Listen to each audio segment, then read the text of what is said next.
por que a gente não retornou com as lives antes, né?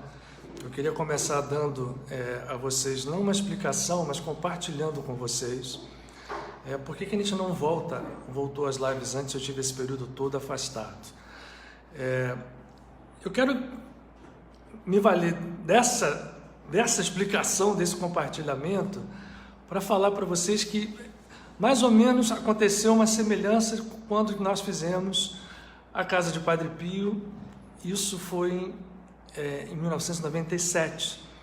E hoje nós estamos no dia 17 de março de 2021, comemorando 24 anos que nós nos reunimos pela primeira vez, na Gávea. E eu fiquei, antes dessa reunião primeira lá na Gávea, no dia 17 de março de 97, 2 anos afastado do Frei Luiz. Eu deixei o Frei Luiz em 95 e fiquei 2 anos até nós termos a primeira reunião lá na Gávea, que foi o embrião, a semente da Casa de Padre Pio. Dessa vez, né, eu fiquei afastado aqui das lives por alguns meses, mas eu vejo uma semelhança, porque para mim naquela época, aqueles 2 anos, eles serviram para que eu pudesse fazer um mergulho dentro de mim mesmo, para que pudesse fazer várias avaliações no momento de vida que eu vivia lá, né? Há 26 anos atrás, foram 2 anos até a casa surgir. E agora, quando a gente fez aquele nosso break de dezembro do ano passado, esses meses serviram muito para que eu pudesse fazer também um mergulho num outro espaço-tempo, numa outra condição, mas ainda assim serviu para fazer um mergulho dentro de mim mesmo, para que a gente possa fazer, para que eu, nesse caso, né, a minha pessoa, fizesse uma avaliação da vivência que eu estava tendo, né? Esse ano que nós passamos de pandemia foi um ano que mexeu com todos nós, e eu queria, e tentei fazer nesse período, um mergulho para ver o que eu precisava olhar para dentro de mim mesmo, e se eu conseguisse enxergar o que eu precisasse olhar, o que eu precisava fazer para me preparar para novos momentos que eu tenho certeza que estão chegando e chegaram hoje aqui conosco. Ora, eu fiz isso, nós nos afastamos, e o que aconteceu? E eu quero ressaltar isso para vocês, porque nós somos aqui 142 pessoas, muitos de nós frequentam a Casa de Padre Pio, convivem com o dia a dia da Casa de Padre Pio, alguns de nós não. Então, eu peço um pouquinho de desculpas para aqueles que não têm essa vivência diária com a Casa de Padre Pio. Eu vou entrar um pouquinho dentro do assunto específico em relação à nossa família. O que aconteceu? Muita dúvida, muita gente achando por que parou a live, eu fiquei ali quieto, né? Não dei nenhum sinal de vida, aconteceu alguma coisa com o Luiz Augusto, a casa não sei o quê, aí daqui a pouco deriva, né? A casa volta, a casa vai acabar, a casa e surge a casa nova, e a gente vê como as coisas são interessantes e engraçadas, né? Nessa nossa vida, como de repente, por nós termos incertezas, as incertezas são germes de vários entendimentos que muitas vezes não são os entendimentos que a gente deve ter. Isso para mim, pessoalmente, foi uma belíssima lição, porque eu estava pretendendo voltar com as lives, né, em algum momento, até não fiz isso no momento que eu queria voltar, e aí, de repente, eu tive mais ou menos uma espécie assim de um insight, né, de uma gestalt, entendendo que eu poderia usar isso tudo, não só para compartilhar com vocês os momentos que eu vivi ao longo desses meses de mergulho, como para a gente sinalizar, né, momentos. O encontro de hoje foi veiculado como Novos Horizontes, com novos horizontes, não só para nós, a família de Padre Pio, nem para a Casa de Padre Pio, mas com novos horizontes de uma forma geral para as nossas vidas, né? No fundo, eu não tenho dúvida nenhuma, né, e cada vez menos, né, se eu tiver alguma, cada vez menos, que nós estamos aqui nesse mundo para fazer um movimento de retorno e de conhecimento, de realização da nossa natureza divina. Independente de onde nós estejamos, independente da idade que a gente tenha, independente do contexto que a gente esteja inserido, social, cultural, independente disso tudo, da forma que nós possamos, esse é o nosso grande objetivo.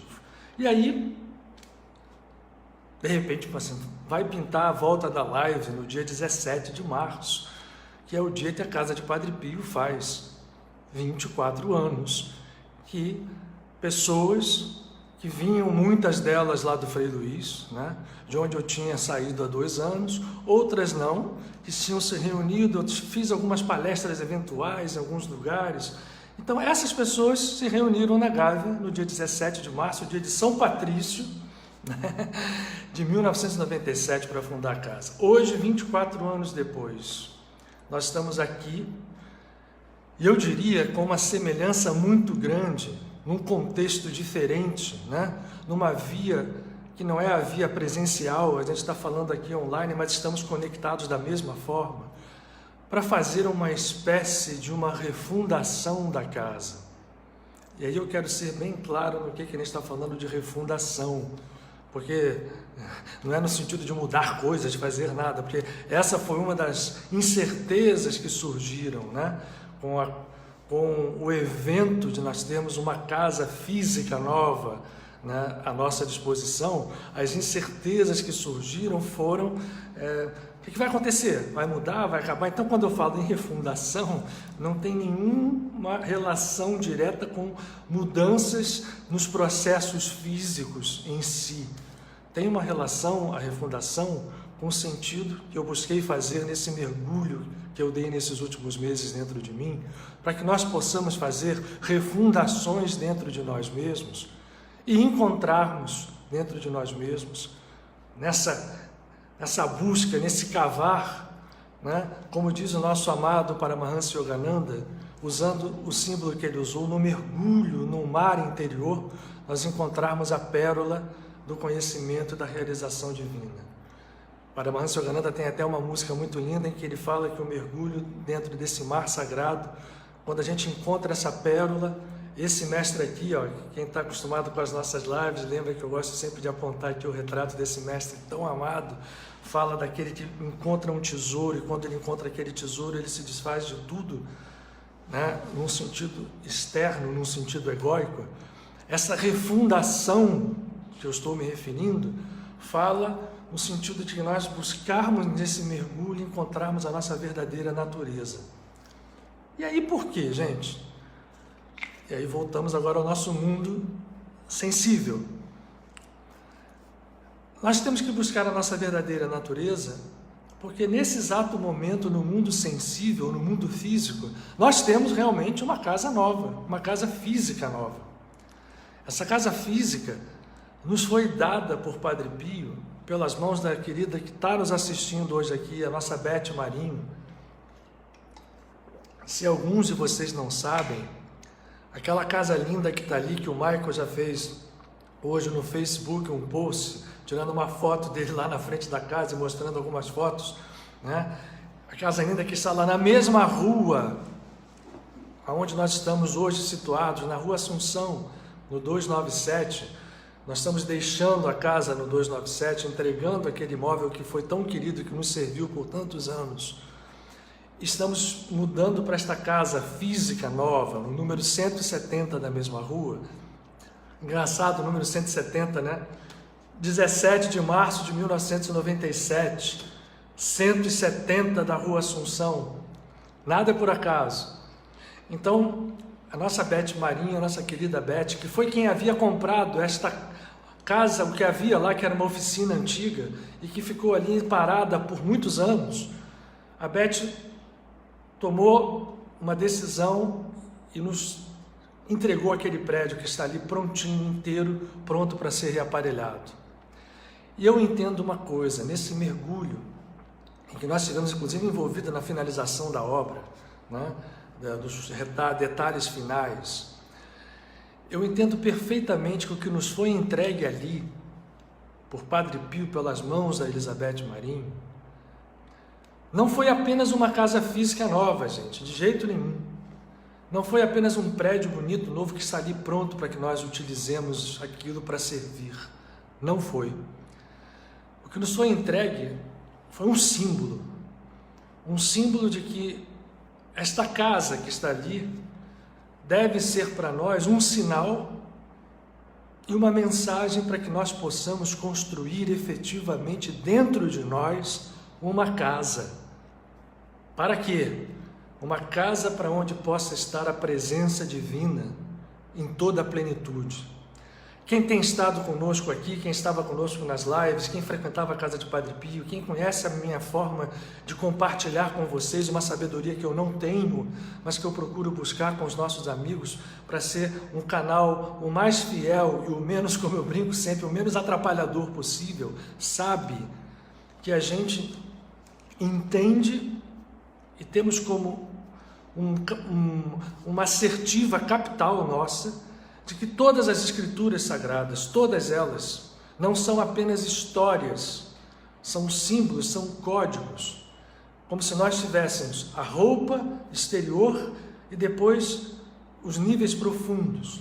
Então nós sabemos que nessas escrituras, todas as referências à casa, como Jesus, por exemplo, fala na casa do meu Pai, como Davi nos Salmos diz, eu não vou descansar até que construa uma casa para a presença do meu Senhor do Eterno.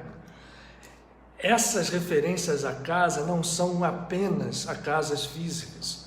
É claro que pode ser a casas físicas, no caso nosso aqui, existe uma casa física, lá no número 170, mas a referência maior, o código que reside dentro disso, é que aquela casa deve abrigar um movimento nosso, real, de construirmos dentro de nós uma casa para que a presença divina que está lá dentro de nós, apagadinha, né, no fundo do mar, igual uma pérola, que a gente procura mergulhar para achar e cavar como um tesouro escondido, a gente possa fazer aquilo brilhar como num templo vivo.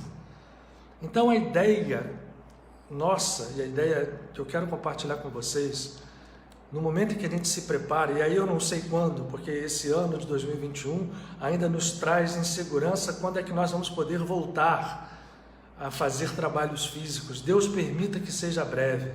Para isso a gente sabe que a gente tem que vencer muitos obstáculos, mas não eu quero tocar em nada disso aqui.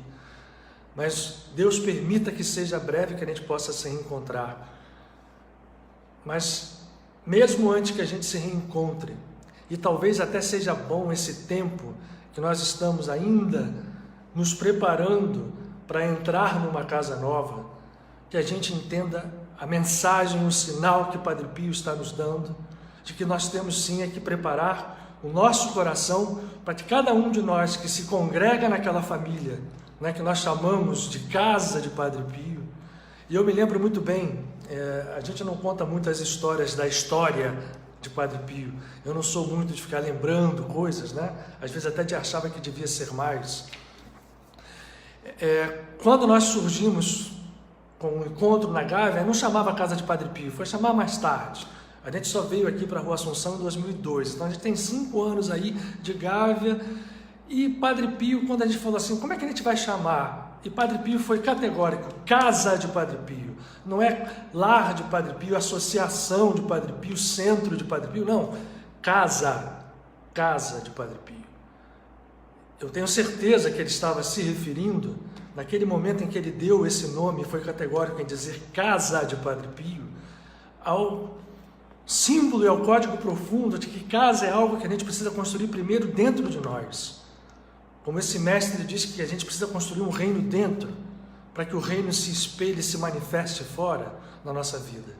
É preciso que a gente faça isso, e esta casa física está lá, aguardando, e aí ainda vamos ter um tempinho, né? Eu vou repetir aqui, muita gente entrando ainda, tomara que seja breve, que a gente saia dessa loucura, não vou entrar também aqui especificamente nesse assunto, mas que consigamos estar reunidos lá breve, mas que quando a gente puser o pé físico lá dentro, a gente possa colocar esse pé físico, tendo começado a construir, e vou lembrar novamente o mestre de Nazaré, aquela casa sobre uma rocha, dentro da gente. Então, gente, o nosso retorno das lives é marcado hoje, e por isso eu quis fazer o retorno hoje no dia 24 anos, no dia 17 de março, que foi o dia, em 97, que aquelas pessoas se reuniram na Gávea, num primeiro movimento que gerou o que hoje já é algo fisicamente apreciável, não é nada grande, a gente nem quer ser grande, não queremos essa grandeza, não queremos crescer no sentido de ter milhares de... Não, nada disso, gente. A gente quer, se a gente fala em grandeza, só tem uma grandeza, a grandeza que se atinge pela humildade, pelo amor lá dentro de nós, para que nós possamos ter feito uma casa sobre a rocha, e aquela casa na rocha se espelhe na casa física, que está ali, prontinha, novinha, linda, nos esperando, para que nós a possamos preencher com a nossa presença em busca de um despertar. E aí, gente, eu quero deixar bem claro, e aí volto a pedir desculpas para quem não é frequentador que está conosco aqui, das 180 pessoas que estão conosco, quem não é frequentador direto da casa, vou pedir desculpas, mas aqueles que estão aqui, que fazem parte de trabalhos que se desenvolvem na casa, nós temos muitos trabalhos, que nesses novos horizontes, o que a gente está buscando é fazer com que, e aí eu estou falando, por isso é que eu fiz um mergulho, para olhar a minha responsabilidade dentro do processo que houve até então, nesses 24 anos, e daquele que a gente quer que haja daqui para frente, nos próximos anos, Deus nos permita que sejam muitos. Eu quero ver a minha responsabilidade, a minha participação, porque a casa foi fundada em princípios, e aquelas pessoas que desenvolveram ao longo, com sua maior boa vontade, todo mundo, trabalhos lá nessa casa, todos eles serão bem-vindos, continuarão a ser bem-vindos, porque não houve nenhuma na solução de continuidade de uma casa para outra. Não sei quem foi, houve gente que pensou isso, e não foi, em nenhum momento, essa ideia nem será. Todos os trabalhos que foram desenvolvidos ao longo desses anos terão continuidade na casa, se assim as pessoas quiserem, mas o que nós estamos chamando a atenção, nesse momento em que nós fazemos essa parada e essa avaliação, é de que como esses trabalhos agora podem se desenvolver em novos campos vibratórios, não quero, essa palavra não calhou bem, em novos horizontes, vamos aproveitar isto, de entendimento do que esta casa é. E aí eu vou falar um pouquinho agora do que é esta casa em termos espirituais. E para isso, gente, eu vou compartilhar uma coisa com vocês que eu acho que também ficou perdida um pouco ao longo dos anos, porque nós fundamos a casa, né, o encontro das pessoas no dia 17 de março de 97 foi levando a mais pessoas. Em algum momento a gente falou assim, vamos criar uma casa, e aí vamos dar a ela um formato espiritual, e esse formato se espelhou em princípios, 7 princípios, que eu duvido, porque eu mesmo, antes de olhar isso hoje de novo, não saberia recitá-los, e eu vou ter que olhar numa cola, vejam isso, né? Mas esses princípios nos foram passados pelos amigos espirituais, por Padre Pio, por Paramahansa Yogananda, por Frei Luís, por Francisco de Assis, pelos caboclos pretos velhos, por todos os mestres que nos sinalizaram presença na nossa casa ao longo desses anos, e a gente não divulga esses princípios.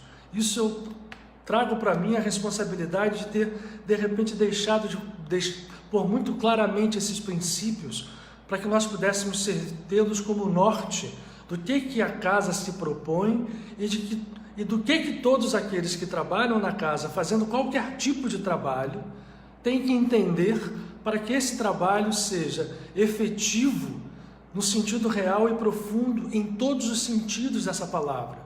Não seja apenas efetivo no sentido externo, mas seja efetivo a partir de uma conquista, de uma luz, de uma casa interior que nós estejamos criando para a presença divina se espelhar através de nós. E eu vou pedir licença para vocês para a gente falar um pouco desses 7 princípios. Eu não vou citá-los literalmente, não. Literalmente depois a gente vai divulgar isso. Eu até já combinei com o Michael, mas olhando os 7 princípios hoje, 24 anos depois, não é que eu tenha demorado 24 anos para lê-los, não, mas realmente não, ao longo desses anos, eles ficaram ali meio, né, guardados, são tão óbvios.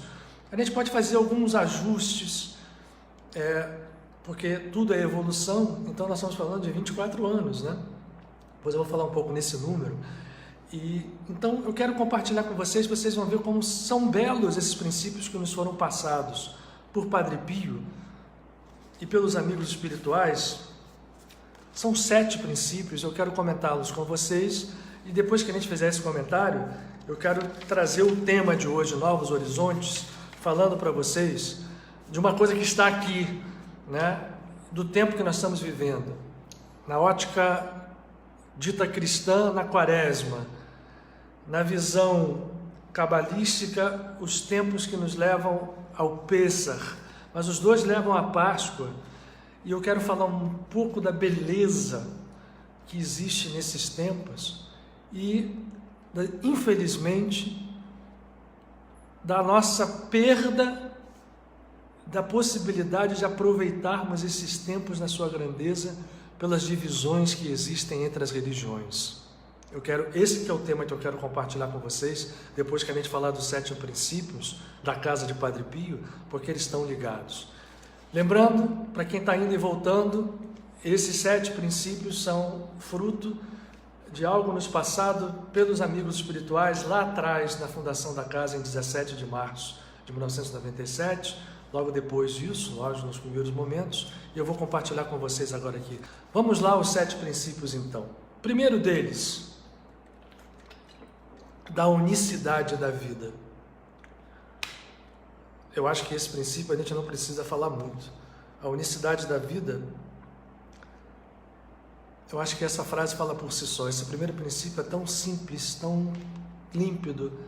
A vida é una, a vida é uníssona, a vida é, enfim, tudo que leva ao tem função na vida.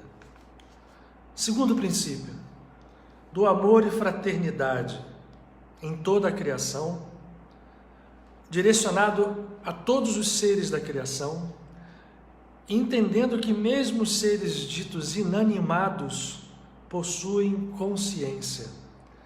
E a gente vai aqui não só, né, o reino mineral, o reino vegetal, o reino animal, mesmo níveis até inferiores, tudo possui consciência. E voltando ao primeiro princípio, tudo é vida. Aqui nesses 2 princípios surge um outro conceito: não há morte na criação. O que nós chamamos de morte no nosso plano físico, a gente sabe hoje em dia, né? E aqui no nosso Ocidente, graças a trabalhos maravilhosos, como por exemplo do Espiritismo, por Allan Kardec, nós sabemos que a morte física é apenas uma transição de estados vibratórios. Então o nosso conceito de morte, de desaparecimento, de aniquilação, não existe no universo. No universo há apenas sequências de transformação de um grande conceito, de uma grande realidade chamada vida.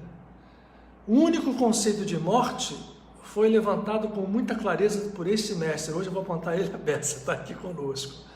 O mestre de Nazaré disse uma frase, quando alguém perguntou para ele que queria servi-lo, e ele disse: venha. E aí a pessoa diz assim: deixa que eu vou enterrar o meu pai. E ele diz assim: deixe aos mortos enterrar os seus mortos. Para aqueles que são mortos, existe a morte. E o que é ser morto? Ser morto é nós estarmos mergulhados numa ilusão que nos faz acreditar separados desta vida, da criação, da luz. Não estamos, mas muitos de nós, infelizmente, quase todos nós, se não sempre, em alguns momentos, acreditamos estar. A grande saída é que nós, pouco a pouco, deixemos de acreditar e possamos não só acreditar, como realizar, como sentir, como viver, como conhecer, como realizar a verdade. E é uma só a vida, não a morte. Então, esse é o segundo princípio. Terceiro, compreensão. Esse é importante, ele é mais fático. Compreensão que a espiritualidade, entre aspas religião, mas eu prefiro espiritualidade, ciência, arte, filosofia, não fazem sentido as divisões entre os diversos campos, porque espiritualidade, ciência, arte e filosofia fazem parte de uma única fonte de manifestação, a consciência humana.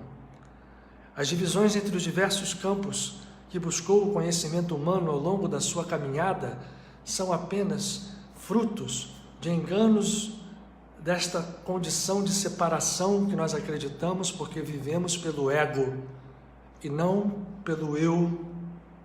Vamos usar ego e eu aqui, né? Semelhantes, mas o eu é a nossa natureza divina. Semelhantes, mas não iguais. Nós deixamos de viver pelo eu e vivemos pelo ego. E aí a separação ganha campo e ela cria separação em tudo, inclusive entre espiritualidade, ciência, arte, filosofia, tudo é um. Esse é o terceiro princípio da casa de Padre Pio. Vamos ao quarto. A espiritualidade, como essência única e única substância de todas as religiões. E, portanto, nós temos que entender que quando uma religião é vista no seu lado profundo, ela tem sempre nesta superfície, no seu lado profundo, uma conexão com a mesma essência, ondas diferentes de um mesmo mar. Portanto, a espiritualidade é a essência única da religião verdadeira. Quando nós não entendemos assim, nós vivemos pela religião externa.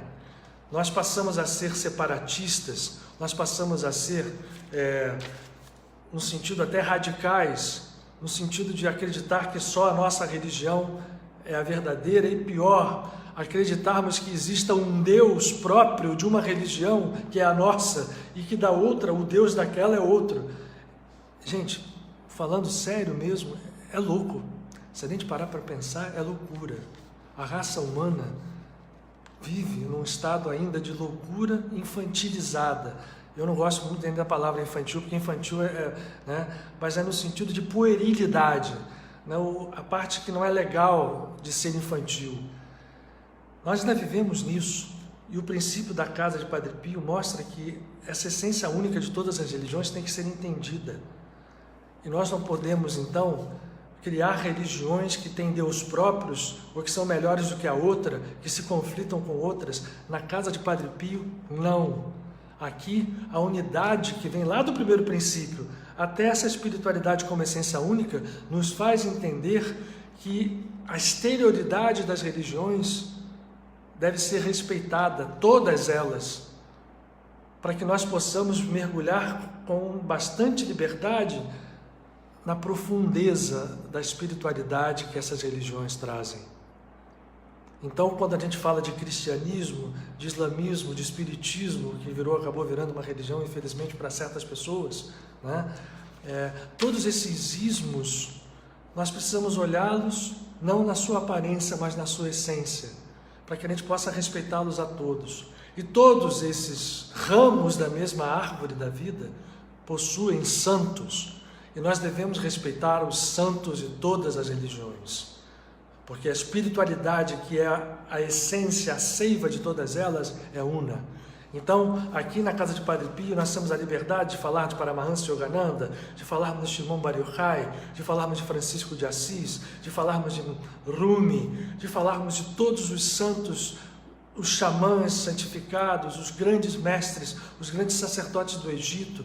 Todos eles são espíritos que atingiram com profundidade o Bhagavan Krishna, e todos os seres que se santificam, porque a santidade não pertence a nenhum movimento externo, nem a nenhuma religião. Santidade é a integração do homem na sua unidade, na sua essência.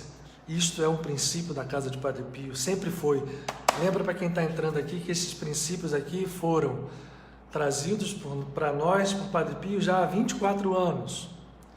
Então esse foi o quarto princípio. O quinto, o planeta Terra é uma escola de aprendizado, de crescimento, mas também de um retorno. E eu vou usar aqui uma palavra hebraica que nos ajuda muito aqui nessa hora, que é uma palavra que foi muito usada, era muito usada por todos os grandes mestres de Israel, e foi muito usada por Jesus. Jesus repetia essa palavra muito, João Batista também, né? O arrependei-vos de João Batista, a palavra arrepender, voltar para o seu início, não é voltar atrás, né? É voltar ao início, arrepender, teshuvah, que não é simplesmente você se arrepender, é retorno. E Jesus usava o verbo shuvu, que significava retornem ao Pai. Então a nossa casa entende no seu quinto princípio que o nosso planeta é uma escola de aprendizado, de crescimento e de retorno ao seio do Criador, que é pai e é mãe também. Do qual, desse seio, na verdade, a gente está falando em retorno aqui, porque o conceito de retorno é obrigatório, porque nós estamos na ilusão de que estamos separados. Então, se nós estamos pensando que estamos separados, a gente tem que tratar isto primeiro, o remédio tem que falar, olha, se você está separado, você precisa retornar. Quando a pessoa retorna e chega ao retorno, ela viu uma coisa, no fundo eu retornei para de onde eu nunca tinha saído. Mas para a gente chegar a entender isso, é preciso que a gente faça o movimento de retorno, porque a nossa ilusão criou, com essa idolatria, a sensação de que nós somos seres separados, que nós estamos evoluindo para Deus, né? Estamos, guardem bem isso, estamos, para a nossa realidade, é uma evolução, é um crescimento, é um retorno. Quando a gente chegar lá para o infinito faz sentido, né? Você vê como é que é difícil até a linguagem chegar. Por isso que eu gosto do Zen Budismo, eu até escrevi aqui, esse princípio fala muito em relação ao conceito do Zen Budismo. Se retorna para onde a gente nunca saiu, mas a gente só vai entender isto quando nós estivermos lá. E estar lá não pode ser definido agora. Então, nesse momento agora, o planeta é uma escola, o planeta é de aprendizado, o planeta é de trabalho, é de evolução. Este é o nosso planeta, que está num universo que cada vez fica maior e cada vez se mostra mais grandioso, suportando o conceito de infinito. Nós nunca nos separamos do Criador. O sexto princípio. Esse é um princípio que estava lá atrás, a gente custou às vezes abordar ele, eu me lembro nos primeiros anos a gente não falou tanto. O que diz o sexto princípio da casa de Padre Pio? Nós estamos sobre, na verdade, duas leis, a lei do karma e a lei da gratia. Vou falar em latim, porque quando fala graça, às vezes a gente confunde. Estas duas leis foram bem configuradas por todos os mestres. O Buda Gautama Siddhartha, que foi um grande reformador do brahmanismo degenerado, né? A espiritualidade trazida por Bhagavan Krishna, por todos os grandes avatares, estava degenerada por uma religião bramânica que explorava o povo. O Buda veio como um grande reformador e deixou claro como esta lei do karma funcionava e como o mergulho dentro de nós mesmos, o que ele chamava de caminho do meio, fazendo o equilíbrio da vida entre oração, entre meditação, entre consciência desperta, o acordar, levava ao nirvana, e isto abriu o caminho para o entendimento perfeito do que era a lei do karma. Era uma lei evolutiva, mas era uma lei evolutiva que estava aplicada a nós, porque nós, raça humana, havíamos resolvido abdicar da nossa divindade, querer uma divindade egóica para nós mesmos. Isto criou a separação, isto criou uma férrea lei chamada lei do karma, causa e efeito. E nós estaremos presos a essa lei, dizia Buda.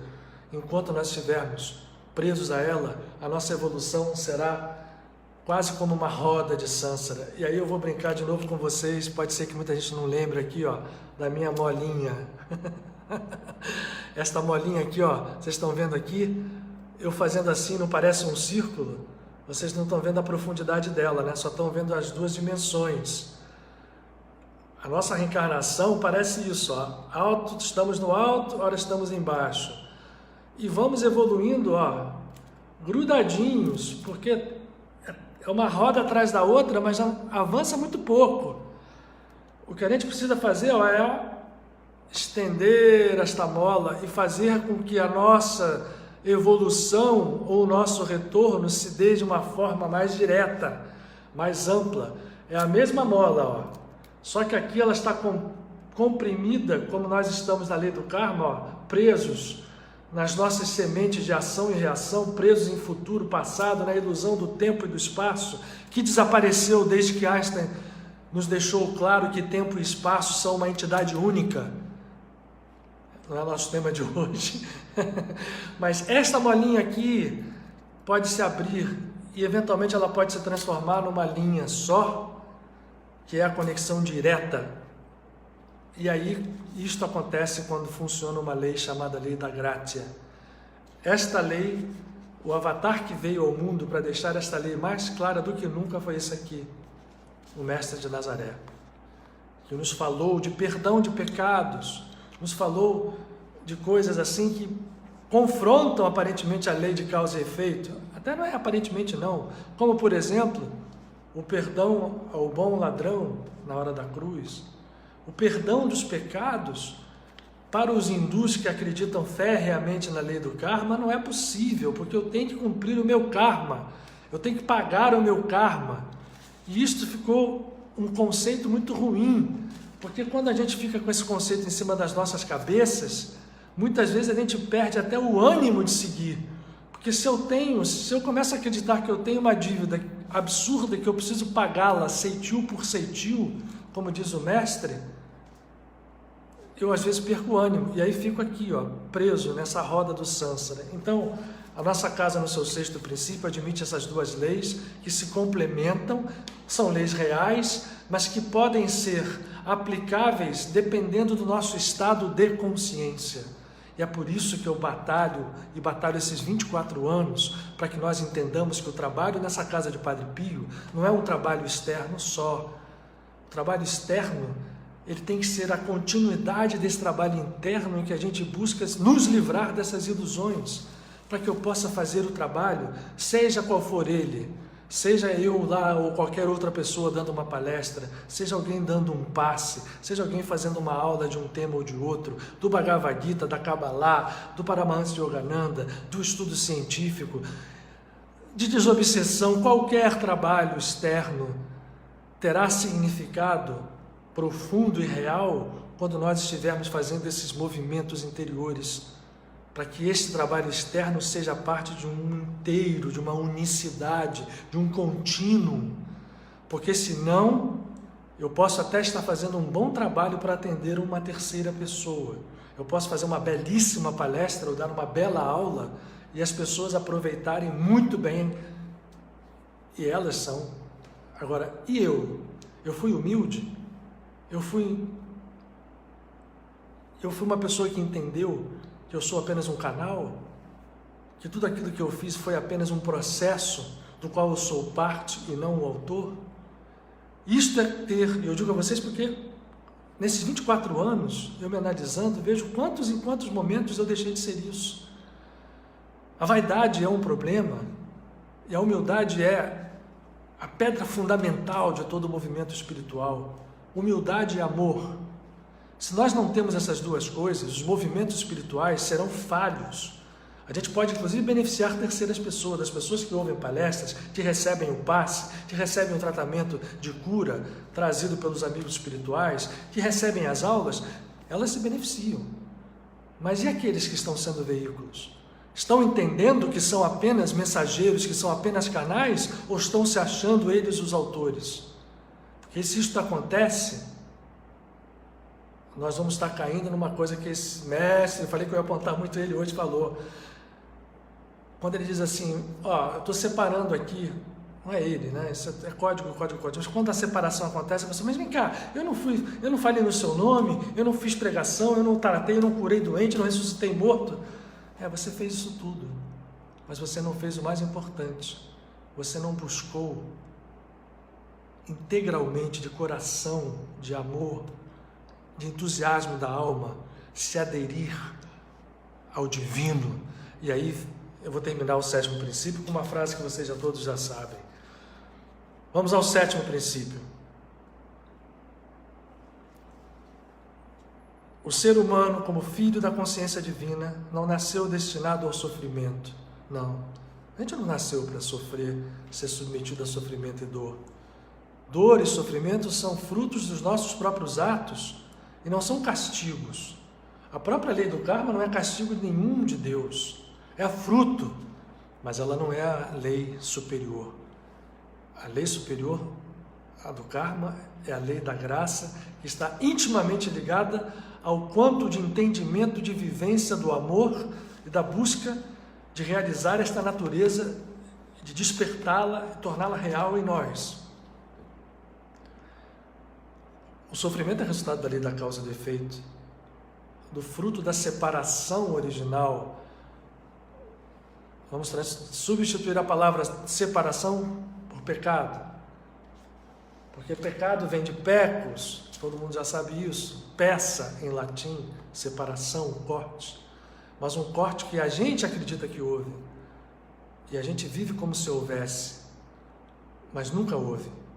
Por isso que eu falei lá que nós vamos voltar para o lugar de onde a gente nunca saiu, porque a gente achou que saiu de lá, e seja qual for o nosso modo de ver a vida, a evolução, como ela se processe, este processo evolutivo é simplesmente um processo de despertar.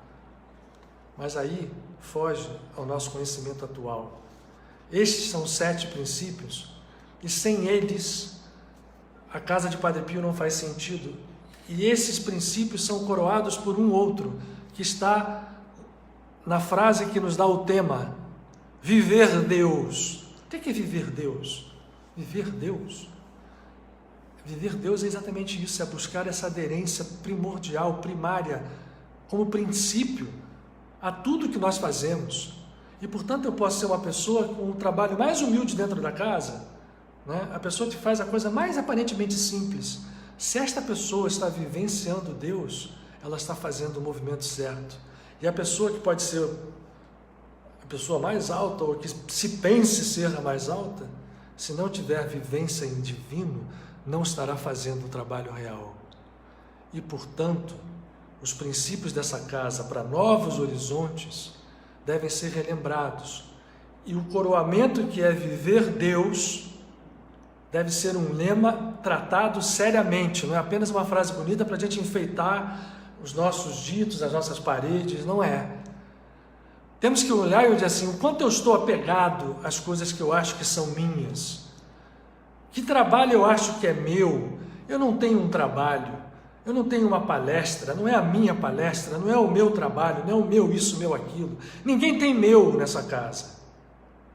Essa casa pertence a um movimento que transcende aos nossos meus, para entrar no campo dos nossos eus. Sem os nossos eus despertos, ligados por um laço de amor verdadeiro, não haverá meu, ou se há, é o meu iludido.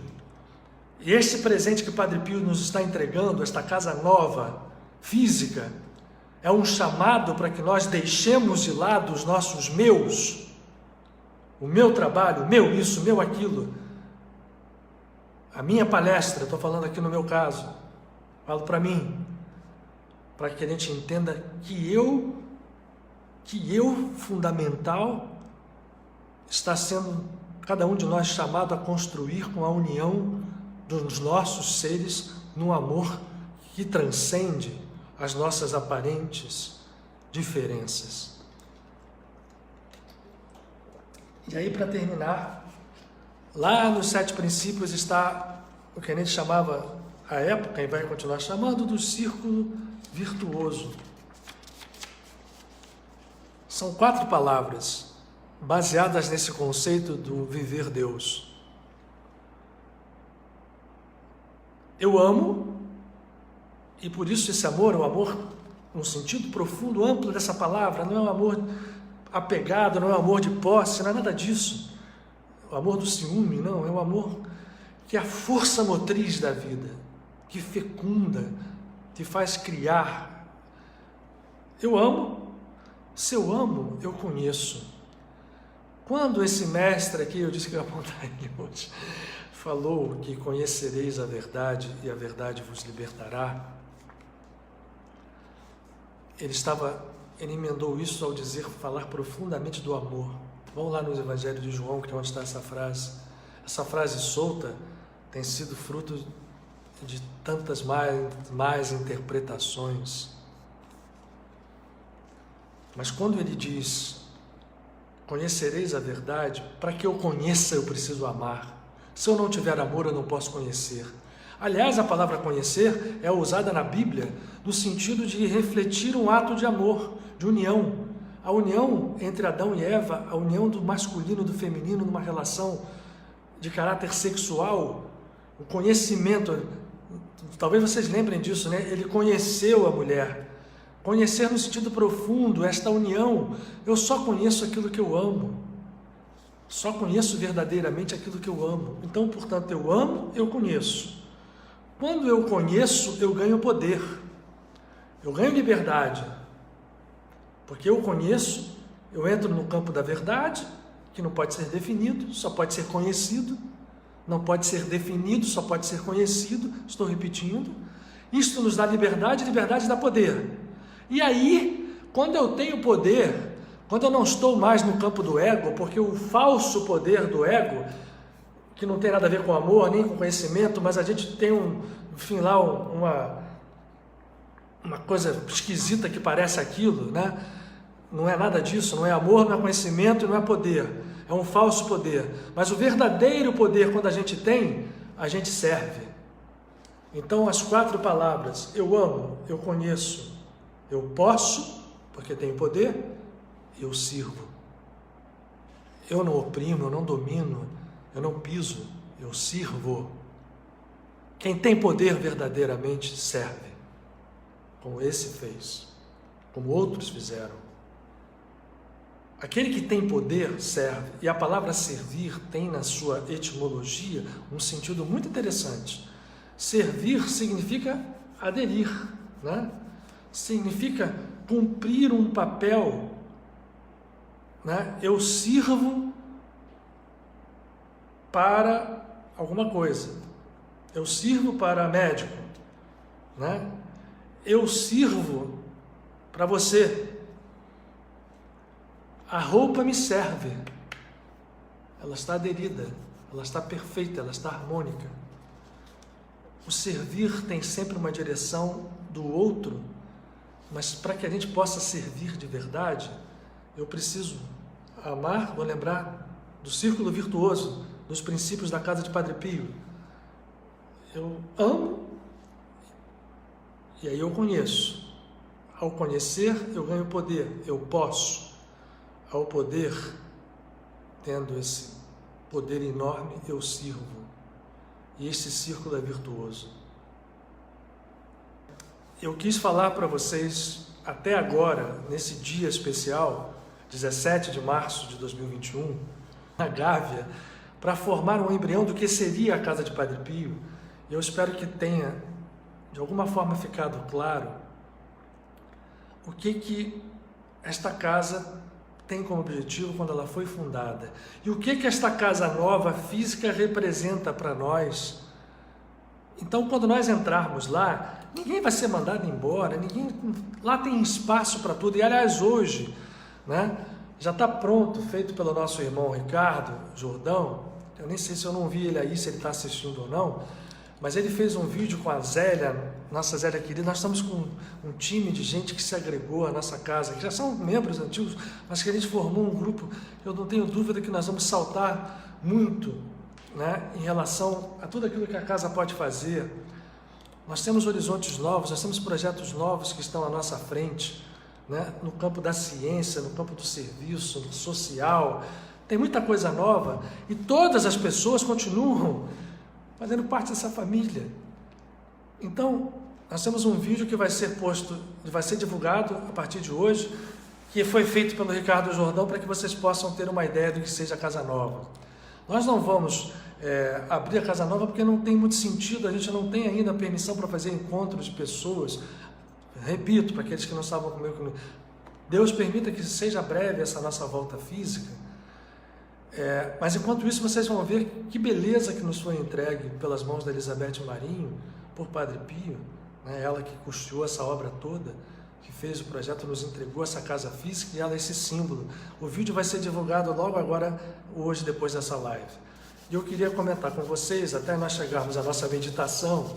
Lembrem, gente, Hoje é um dia especial, a gente está retornando, mas o nosso trabalho aqui não é uma palestra, a gente faz um trabalho espiritual aqui, né?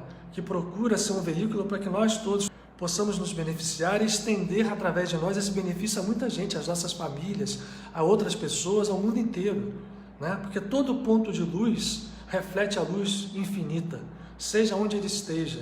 O que a gente quer ser só é esse pontinho de luz, para que a gente possa transmitir cura, paz, renovação, alegria, entusiasmo, força, né? Perseverança, resiliência, fé, amor. Isso é que a gente quer fazer, sendo esse ponto de luz, né? Nós todos em conjunto, sendo esse ponto de luz. Só uma última coisa em relação à casa. A gente está no dia 17 de março, que foi o dia escolhido para que a gente se reunisse pela primeira vez. Dia de São Patrício, que é interessante que São Patrício é um santo católico que tem muito pouca coisa de católico, para quem conhece a verdadeira história dele. Ele tem muita ligação com toda a tradição céltica.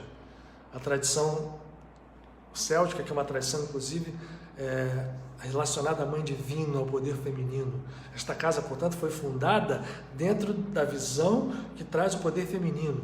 São Patrício ele foi canonizado pela Igreja Católica um tempo depois, porque quando ele veio ao mundo, né, no século IV, você não tinha ainda a Igreja Romana com o poder que ela veio ganhar depois. Então, todo o trabalho de São Patrício na Irlanda, né, ele era gaélico, então tem toda a relação com a tradição espiritual dos celtas. Belíssimo momento para que a gente fundasse a casa de Padre Pio. E entre 2 dias, né? Um dia para trás, o dia 16 de março, que a gente botou até no Facebook, um fato histórico que tem a ver com os nossos movimentos kármicos, com as nossas rodas kármicas reencarnatórias. Muitos de nós estávamos, mas o que nos interessa aqui é o que guiou surgir o que foi chamado de catarismo. Qual foi o ideal que teve ali? O ideal de integração profunda com o divino. E o catarismo foi isso. E tudo que aconteceu, eles tiveram um período bonito, né? Que ali, para quem eu recomendo que quem não conheça bem a história, estude bem o que aconteceu no Languedoc francês. E houve essa percepção em vários lugares da Europa, mas foi ali que esse ideal se materializou, inclusive no campo social.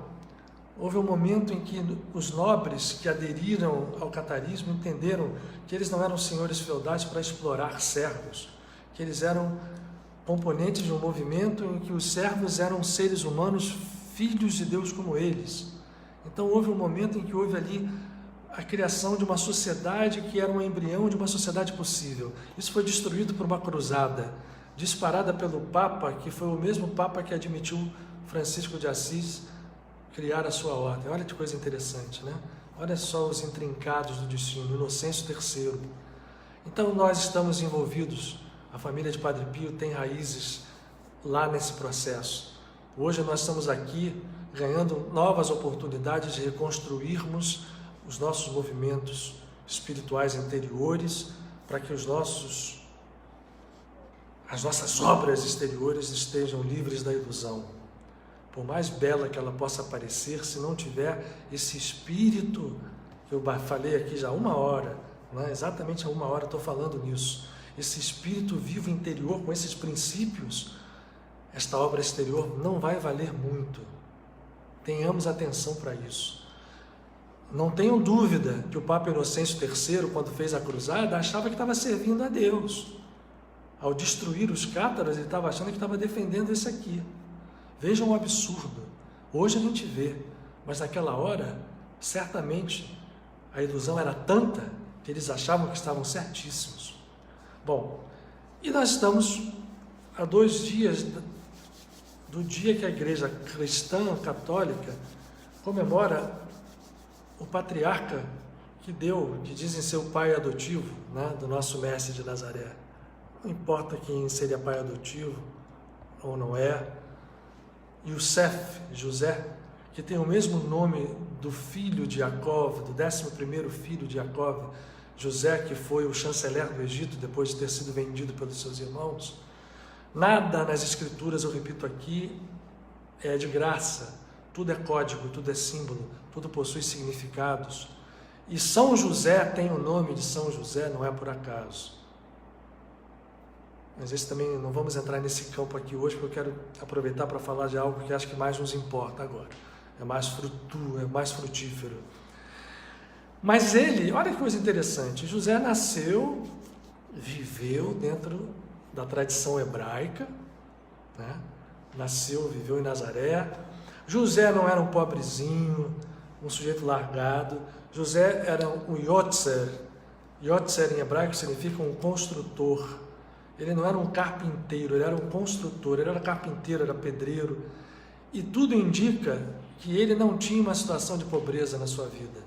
Primeiro, que nenhuma situação de pobreza permitiria que alguém fizesse uma peregrinação de Nazaré até Belém, quando houve o censo, para poder registrar o seu filho. Essas peregrinações só fazia quem tinha condição financeira de fazê-lo. E o fato do mestre de Nazaré ter nascido numa estalagem não foi porque eles não tinham dinheiro nem eram pobrezinhos, foi só porque não tinha lugar. A cidade estava cheia, não havia hotéis naquela época, era uma estalagem e não houve lugar. E o homem, o estalajadeiro, chegou: olha só, eu tenho aqui, você está grávida, mas tem aqui um lugar aqui, né, perto da manjedoura dos animais. Essa é a tradição. Mas esse homem foi hebreu até o final da sua vida física. Ele não era um cristão. E aí vejam como é interessante, é um dos santos cristãos mais venerados, né? Venerado em todos os lugares, com muito direito, porque é um espírito de uma elevação, de um esclarecimento, de uma luz tremenda. A nossa amada Teresa d'Ávila, que é uma das grandes mestras da nossa casa de Padre Pio, muito ligada também a nós, Teresa d'Ávila falava que o grande padroeiro dela era exatamente José, São José. Tanto que o primeiro mosteiro que ela funda na Ordem Descalça, quando ela reforma o Carmelo, qual é o nome que ela dá ao mosteiro? O Mosteiro de São José de Ávila. Lá até hoje está, né, fora das muralhas de Ávila. E ela dizia uma frase: nada que eu tenha pedido na minha vida a São José, ele deixou de me conceder. Então o poder desse espírito é muito grande, ele é venerado dentro do cristianismo. Agora pergunte a um cristão se ele tem noção de que José era um hebreu e que seguiu do seu nascimento até a sua desencarnação todas as tradições da sua religião. E tanto seguiu que, quando nasceu o seu filho Yoshua, que é traduzido no Antigo Testamento por Josué, não sei se todos sabem que esse nome Jesus, que a gente transforma no cristianismo, é o mesmo nome Yoshua de Josué, que era o braço direito de Moshe, de Moisés, de Moshe, ou Moshe. Jesus, o nome de Josué, significa Yoshua, o Salvador, aquele que salva. E José tem esse filho, a quem ele, por orientação espiritual, deu o nome de Yoshua, mas ele levou Jesus do templo para ser circuncidado, segundo a tradição hebraica, no 8º dia.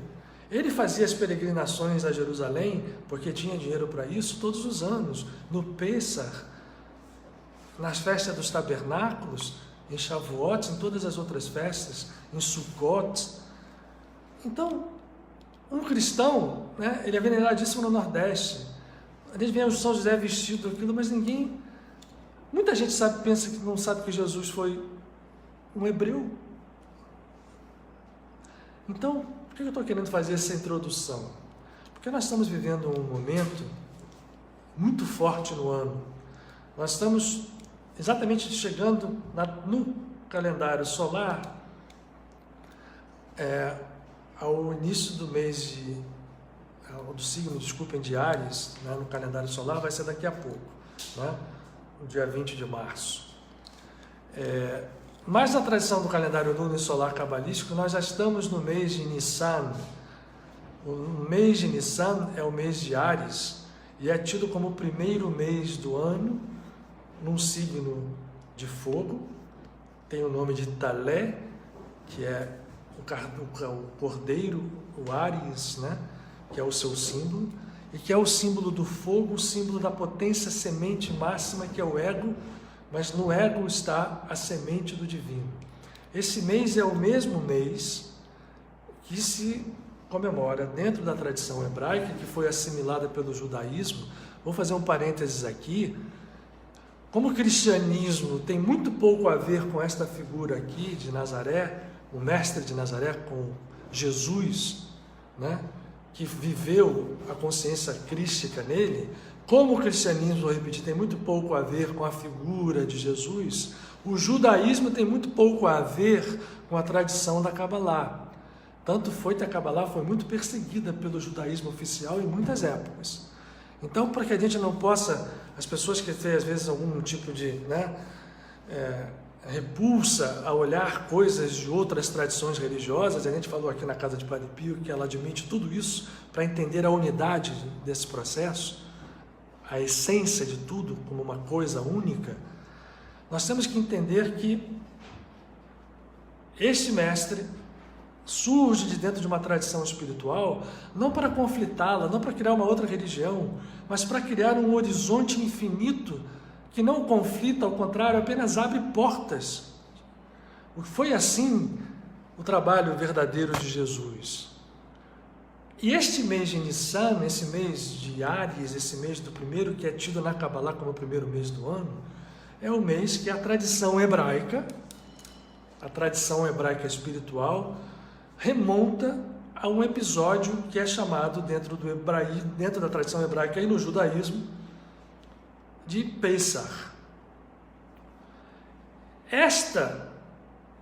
Este evento conhecido como Pesach virou dentro do cristianismo, e o cristianismo é aquilo que surgiu a partir da vida e da obra desse mestre, muitas vezes deturpando a sua verdadeira mensagem.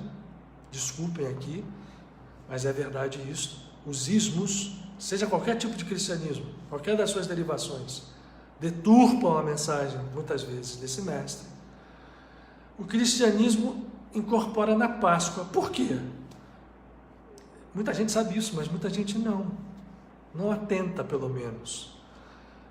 Todo o movimento final que deu origem ao evento que dentro do cristianismo é festejado como a Páscoa, vem de uma tradição que está enraizada por completo dentro da tradição hebraica. Qual é a tradição espiritual que engloba esses dois eventos? É isso que nos interessa aqui. É olhar a raiz única, ou tronco único, do qual esses eventos são ramos de uma mesma árvore. Ora, o que é o Pêssar para os hebreus e para os judeus? É o evento que aconteceu na lua cheia, porque o calendário é lunisolar, do mês de Nissan, que é o mês do signo de Áries, na lua cheia que se dá sempre no meio do mês, no 15º dia de meses lunares, é onde a lua chega ao seu ápice, é o plenilúnio, o evento em que, nesta noite, e esta tradição ela é compartilhada até pelos cristãos, nesse livro aqui, na Bíblia Sagrada, no Antigo Testamento para os cristãos, na Torá para os hebreus, os judeus. Nesta noite de lua cheia foi quando o povo judeu finalmente se liberta da escravidão do Egito. Se liberta depois que houve as 10 pragas, né? Aquelas pragas todas, são 10, não são 7. E aquela escravidão que sucedeu à época de José, o patriarca José, que foi o chanceler, que teve todo o poder no Egito, e o povo trouxe o seu pai e a sua família, que ficou um povo forte ali dentro do Egito, que depois virou escravo, e escravizado ficou 400 anos, até que veio Moisés para os libertar, e esta libertação se dá depois de muito sofrimento, na noite que é chamada do Pêssar, que virou Páscoa, na nossa língua portuguesa. O Pêssar do que é? O momento em que aquele povo sai, liberta-se do Egito e sai inteiro atrás de Moshe. A palavra Pêssar significa, em hebraico, não só passagem, muitas vezes traduzidas como passagem, mas além de passagem é salto. Por quê? Porque quando o Eterno orienta Moshe, diz assim: agora vou dar a última praga, que é a praga que mata os primogênitos. Gente, isso tudo é código, tá? Lembrem-se que todas as escrituras são códigos. E isto que eu estou falando para vocês é código. Matar o primogênito dos egípcios é um código, porque a palavra Egito em hebraico significa Mitzraim. A palavra Egito significa estreiteza, retidão. De quê? De consciência. Os egípcios, na tradição, não, mas no código da Torá, da Bíblia, do Antigo Testamento, não são um povo. Isso é só a roupa, a exterioridade, a história. No significado profundo, os egípcios são o quê? A nossa consciência restrita, presa aqui no mundo da lei do karma. E aqueles egípcios, no qual primeiro houve o reinado de José, que foi poderoso, aquele povo que ficou poderoso e depois virou escravo do seu próprio poder, foi libertado no Pêssar. E no momento dessa libertação, o Eterno diz a Moshe: peça com que todo o povo sacrifique um cordeiro e dá todas as características do cordeiro, isso tudo é código, e pegue o sangue desse cordeiro e passe nos portais de suas portas da casa. Marque com o sangue do cordeiro. Quando isso for feito, o anjo da morte, que vai matar os primogênitos dos egípcios, primogênito é o primeiro fruto das consciências restritas, vai saltar. A palavra Pêssar vem de salto, não é só passagem, é salto. Vai saltar sobre a casa de quem estiver marcado com o sangue do cordeiro. E assim foi. O povo todo sobreviveu, trouxe os primogênitos, seus familiares, do seu gado, da sua tudo, porque os escravos eram ricos, eram escravos que tinham bens, e saíram do Egito. Ora, o que faz esse mestre aqui, o mestre de Nazaré? Todos os anos, a sua família, o seu pai, José, ia a Jerusalém, como muitos judeus, na festa da Páscoa, para se reunir no templo, para ver o sacrifício deste cordeiro e esses sacrifícios que eram feitos para poder comemorar esta libertação, colher as bênçãos divinas no templo de Jerusalém. Ora, o mestre, que tinha uma consciência crística, que tinha uma consciência completamente desperta, sabia exatamente o que estava fazendo. E fez o quê? No mês de Nissan, que ele sabia ser o primeiro mês do ano, que se chamava Nissan porque se referenciava ao símbolo do cordeiro, e o cordeiro, por mais mansinho que ele pareça, eu já falei isso muitas vezes aqui, é um dos animais mais egóicos que existe. É um dos animais mais egóicos que existe. Se você puser dois cordeiros comendo, o cordeiro vai preferir comer a comida do outro do que comer a dele. Façam essa experiência. Cordeiro mansinho. Mas ele tem toda a fonte do divino. Aonde está esta fonte? No seu sangue. E este sangue tem o poder do divino, e portanto ele foi usado como símbolo para proteger os portais da casa, para livrar o povo de quê? Do anjo da morte. Eu não sei se todos estavam conosco lá no início, mas eu falei lá no início que o mestre de Nazaré só usou a palavra morte para uma coisa, porque para ele, como para os princípios da casa, tudo é vida, não há outra coisa que não vida, nas suas diversas manifestações, na criação. O conceito de morte não existe, tudo é transformação. Morte de aniquilação só existe quando a gente está com a consciência separada, ou pensando estar separada desta unidade. Isto é morte, isto é a morte. Então naquele momento eles estavam presos a essa restrição, mortos. E o anjo da morte, quando foi o sangue do cordeiro passado na porta, olha o símbolo, salta por cima deles. Ora, o que Jesus faz? Jesus trazia uma mensagem poderosíssima, que era revelar uma lei poderosíssima, que era a lei da graça, revelada na sua plenitude, que era superior a todos os karmas, a todo o poder da lei do karma, e esta lei da graça estava vinculada e baseada no amor. Quando o mestre de Nazaré, dentro da tradição em que ele vinha, porque ele vinha dessa tradição por todas as razões, escolhe o mês de Nissan e escolhe a festa de Pêssar para promover todo o processo de se deixar sacrificar, porque olha gente, ele foi a Jerusalém milhares de vezes, ele foi ao templo e falava tudo, tentavam matar ele simplesmente se desmaterializava, porque um ser desta ordem de consciência, como ele e alguns outros, era capaz de controlar o seu próprio corpo físico, inclusive sumir. Por exemplo, tem um mestre chamado Troilanga, que Paramahansa Yogananda descreve no seu livro Autobiografia de um Yogi, que era capaz de desaparecer, sumir, fazer todos esses movimentos, como outros tantos. Jesus era capaz disso. E ninguém encostou a mão nele, e ele dizia: ninguém vai encostar a mão em mim até a hora que eu permitir.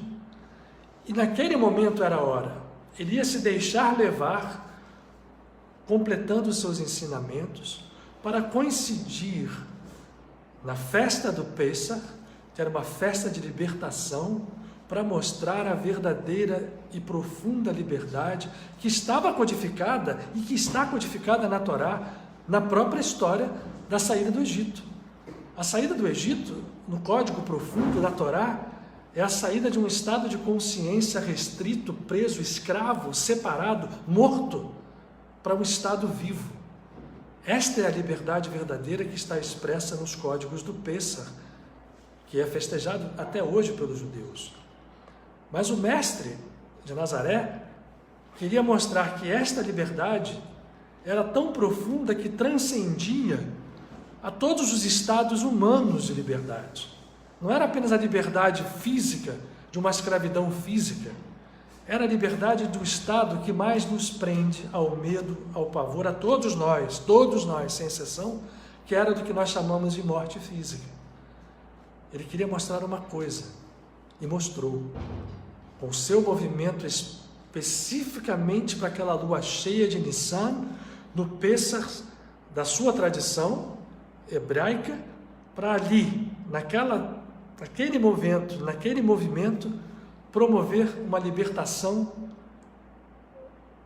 em um nível tão profundo que chegava à libertação do entendimento de que existe a morte. E assim ele fez, se deixou sacrificar, ele se equivaleu ao Cordeiro. A última ceia de Jesus é o Seder de Pessach, que até hoje é comemorado dentro da tradição judaica. Quem tem amigos judeus e quem é judeu faz esta ceia até hoje. Esta foi a mesma que ele fez lá há 2000 anos, há 2021 anos atrás, naquela noite de Pessach com os seus discípulos. E ele disse, quando levantou, dizendo: eis o meu corpo, quando levantou a matzá, que depois virou a hóstia dentro do cristianismo, o pão sem fermento, quando levantou o vinho, ele disse: este é o meu corpo, este é o meu sangue. O que ele queria dizer com isto? A natureza crística, a natureza divina que estava expressa nele, tinha que ser compartilhada e foi aberta por ele para ser compartilhada por todos aqueles que quisessem. Ele deixou bem claro: todos vocês são Cristos e todos vocês podem compartilhar. Tomai e comei, tomai e bebei. O que significa isso? Eu estou compartilhando esta natureza com vocês. A natureza de um cordeiro, que significa o ego, por isso que eu falei que o cordeiro é o animal mais egóico, que é sacrificado para que surja ou ressurja o eu. E aí o que ele faz?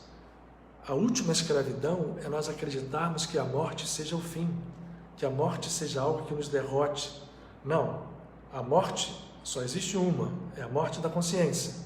A morte física não existe. O que ele faz? Com o domínio que ele tinha, com a consciência crística que vivia nele, a morte que ele se submeteu no Calvário, a dor, tudo aquilo que ele passou, isso foi algo que permitiu com que ele abrisse um canal vibratório de salvação. O que é o canal vibratório de salvação? É como se houvesse um vácuo que este ser crístico puxa, para quando a gente entra nesse vácuo, a gente ser atraído por ele e entrarmos nesse estado de consciência. Mas para isso a gente precisa comungar com ele. Comungar não é só tomar uma hóstia física. Comungar com ele é nos aderirmos a ele. A ele não é a Jesus físico somente, é o que ele representa, é a consciência crística que vive nele e que pode ser desperta em nós pelo movimento de comunhão, de salvação. Esse é o Pessach, essa é a Páscoa. E o que é a Páscoa? O anjo da morte saltou por cima. Jesus reapareceu 3 dias depois, vivinho, para mostrar o seguinte: a morte não existe, mas não é só ele que ressuscitou e todo mundo vai esperar até o último dia para ressuscitar, como as religiões falam. A ressurreição é possível a todo momento, não apenas na sobrevivência da alma, mas a ressurreição é um movimento profundo, onde nós, entendendo que a morte não existe, vencemos a esta morte em todos os seus sentidos, inclusive na morte física. Tanto é que Jesus fez os movimentos todos até chegar no dia de Pêssar. Qual foi o seu último movimento? Foi ressuscitar Lázaro. Mas eu quero que todos entendam. E aí vem a quaresma. Eu estou falando da quaresma porque a quaresma vem para o cristianismo como uma conotação de dor, de sofrimento, de penitência, e aí nos traz uma coisa. Nada disso. A gente tem que viver esse período até a Páscoa como um período de alegria, de entusiasmo, de libertação. Nós não podemos vivenciar a quaresma, aqueles que têm uma ligação mais forte com o cristianismo, como um movimento de ficar ali quieto, de cobrir santo, de ficar a penitência dolorosa, fixado no Calvário. A nossa fixação é na ressurreição. A nossa fixação é na vida, não é na morte. A nossa fixação é na transformação que Ele nos propõe para vencermos as restrições de consciência que nós vivemos. Esse é o grande Pêssar, essa é a grande Páscoa. E quando a gente entende, olha como é bonito, por isso que a casa de Padre Pio tem esse propósito. Quando a gente pode pegar o conhecimento da tradição hebraica e juntá-lo com a visão desse mestre de amor infinito e entender a unidade disso, olha a beleza que surge. E isso não está disponível quando nós somos separatistas, quando nós acreditamos que é uma religião, essa ou aquela, que tem a verdade. Eu quis usar isso como exemplo, porque o momento que nós estamos vivendo, a chamada quaresma, os 40 dias entre o carnaval, né, e a Páscoa, são, na verdade, dias de regozijo. E para isto, o que nos ajuda é a tradição hebraica ao mostrar que o Pêssar hebraico, que era a libertação da escravidão do Egito, um povo que saiu feliz, pode ser traduzido para uma consciência que sai feliz da sua própria escravidão. Quando a gente consegue... O que é a Páscoa, afinal? É mostrar que a nossa vida pode resplender a tal ponto, quando a gente chega nesse grau, que nem a morte física mais tem poder sobre nós. Não vamos querer tanto agora, né? Mas ele mesmo disse, outros vão mostrar. Eu falei nesse Troilândia, a Trailândia, para vocês verem que foi um ser que viveu até o século passado. Por acaso ele desapareceu do mundo no ano em que Padre Pio nasceu. Mas Padre Pio ressuscitou pessoas. Francisco de Paula ressuscitou pessoas. Jesus ressuscitou Lázaro. Então, que morte é essa? Não existe morte a não ser, repito, a morte da nossa consciência. Isso é o estado que todos nós estamos nele. Vamos fazer uma meditação em função desse momento de Pêssar que está se aproximando, né? Tanto na Páscoa cristã, nesse dia que a casa de Padre Pio teve a sua semente na reunião daquelas pessoas, numa noite de segunda-feira, era o dia da semana, na casa da Gávea. Nós todos estamos reunidos nesse trabalho, ninguém vai ser posto de lado, jamais existiu essa ideia, pelo contrário, o que a gente precisa é entender o que está nos sendo proposto, é só isso. Então, vamos aproveitar que somos um número razoável de pessoas, vamos reunir agora os nossos esforços para, se for possível, onde vocês estiverem, fecharem os olhos, concentrarem toda a sua atenção na respiração e fazermos uns movimentos respiratórios mais profundos. Vejam como isso é uma coisa tão simples que a gente não dá importância. Hoje tantas técnicas hoje nos relembram, porque isso é uma tradição tão antiga quanto a humanidade, a importância da respiração, não só para o nosso bem-estar físico, como para a nossa conexão espiritual. Vamos respirar agora profundamente e perceber que vamos nos conectar como se estivéssemos num grande círculo. Vamos imaginar que somos um grande círculo e que ao respirar estamos fazendo um movimento harmônico. A cada inspiração nossa, somos todos nós que respiramos. E isso vai nos conduzindo a um estado de unicidade e de união. E essa respiração que nos conecta com a presença divina nos faz sentir como é possível a busca e a realização dessa comunhão. União, a união que faz com que tudo se funda na unidade. Respirando, nós vamos percebendo que esse círculo é um círculo de luz, como um colar de pérolas composto por centenas de corações.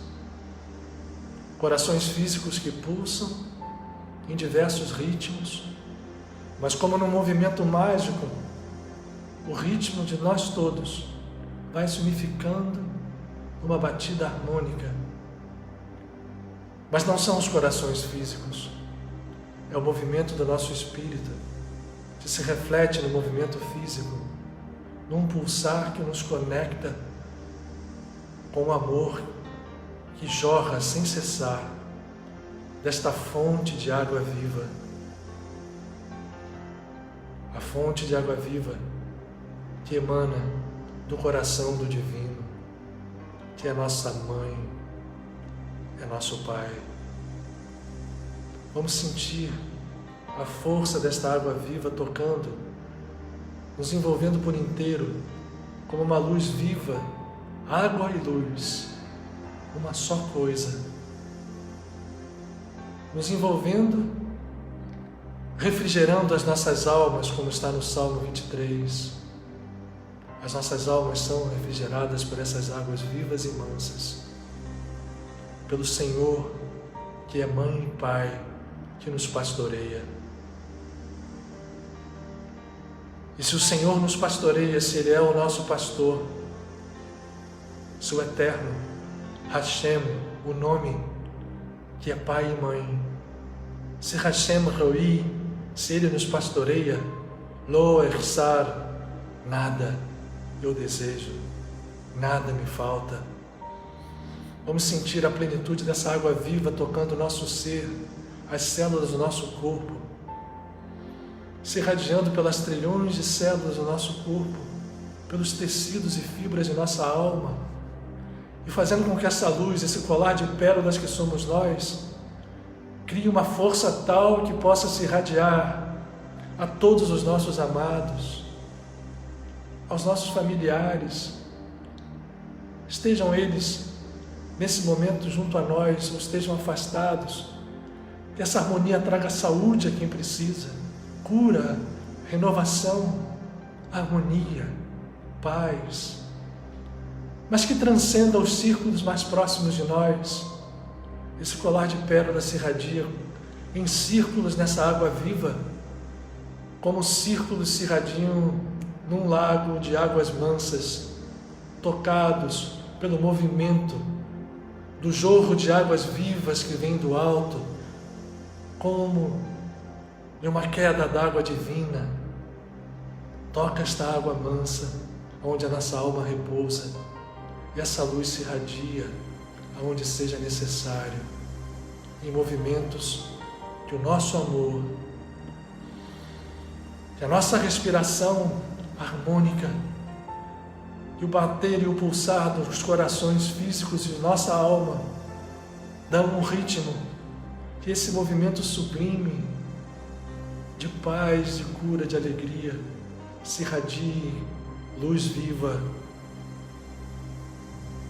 em nós, através de nós, aonde a vontade do Senhor conduza. Hashem Roi Lo Ersar, o eterno Hashem, Mãe e Pai, é o nosso pastor, nada nos falta e nada desejamos, porque temos tudo. E Ele nos conduz a essas águas mansas, que nesse momento nós sentimos vibrar. São mansas sim, mas são vibrantes também, numa mágica sublime que movimenta as nossas almas, que cura as nossas almas, que refrigera as nossas almas. E os horizontes que se abrem à nossa frente são veredas de amor, são veredas de justiça, no sentido de nos justificar, de nos unir, de nos fazer aderir a esta força que cobre a multidão dos nossos pecados, que desfaz a multidão dos pecados, que são todas as vezes que nos acreditamos separados e agimos consoantes a essa ideia, pela escuridão do ego. Mas as veredas agora são de amor e de justiça, e é o amor do nome, o nome que não devemos jamais usar, sentir em vão pelo seu poder. Como disse o Mestre, esse nome é santificado, santificado seja o seu nome, pelo amor do seu nome. Veredas de amor e de justiça se abrem para nós. Se andamos por acaso em vales que nos levam à sombra e morte, não há temor algum, porque esta luz, que é o cajado e a vara que nos defende, nos trazem a consolação, abrem os nossos caminhos, preparam uma mesa de fartura, de vitória, ante aqueles que se pensam nossos adversários. Não são. A nossa cabeça é ungida pelo óleo de Shanta Dashemen Roshi, e o nosso cálice, do fruto da videira que o Mestre compartilhou com seus discípulos, transborda Roshi Levayá. Artov Reset Yerdefuni, a sua bondade, a sua misericórdia infinitas, que cobrem a multidão dos nossos pecados, que nos livram, que nos iluminam, são esta água viva que vibra nesses corações que pulsam, nos acompanham pelos longos dias e por todas as nossas vidas. E nós vamos habitar Veshavti Baveit Hashem, vamos habitar na tua casa pela imensidão de dias. Que esta casa seja a casa que vamos construir dentro de nós, e que esta casa seja a casa que Padre Pio nos concede, seja uma casa tua, Hashem, eterno, Mãe, Pai, refletindo a casa que nós construímos, o tabernáculo que nós construímos em nossas almas. Veshavti Baveit Hashem Eurech Yamim. Vamos respirar profundamente, agradecendo a bondade dos amigos que aqui estão junto a nós, ouvindo as nossas súplicas, ouvindo as nossas preces, consolando a cada uma das nossas necessidades, nos defendendo, nos protegendo, nos guiando, nos iluminando, nos trazendo a paz.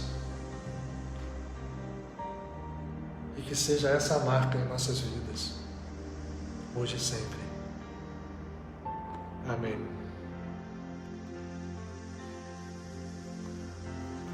Vamos respirar, sentir essa força que os amigos nos trazem, que nós possamos todos fazer com que essas luzes que nós recebemos se materializem nas nossas vidas, nas nossas necessidades, no nosso interior. Eu quero expressar mais uma vez a minha gratidão a vocês pela paciência, e que a gente possa ter uma semana de luz, de vitórias, de proteção, de harmonia, de saúde. Nós estamos precisando de muita clareza espiritual, e essa seja a nossa marca em mais uma semana e por toda a nossa vida. Que Deus nos abençoe. Um beijo grande no coração de vocês todos. Muita, muita, muita luz. Mesmo que eu ande pelo